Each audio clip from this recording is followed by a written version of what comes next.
کہ نبی پاک صلی اللہ تعالیٰ علیہ وسلم نے ایک دفعہ فرمایا تھا کہ کون ہے جو مجھ سے 5 باتیں سیکھ لے اور پھر ان پر عمل کرے یا اس کو سکھائے جو اس پر عمل کرے. تو حضرت ابو ہریرہ رضی اللہ تعالیٰ عنہ کہتے ہیں میں نے آگے بڑھ کے عرض کی یا رسول اللہ میں ہوں نا، آپ حکم کریں 5 باتیں کون سی ہیں.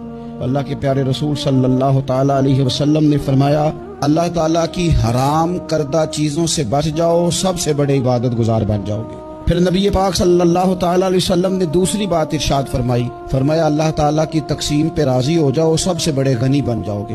پھر حضور نے تیسری بات ارشاد فرمایا اپنے پڑوسی سے حسن سلوک کرو، مومن بن جاؤ گے. چوتھی بات ارشاد فرمایا لوگوں کے لیے بھی وہی پسند کرو جو اپنے لیے پسند کرتے ہو تو بہترین مسلمان بن جاؤ گے.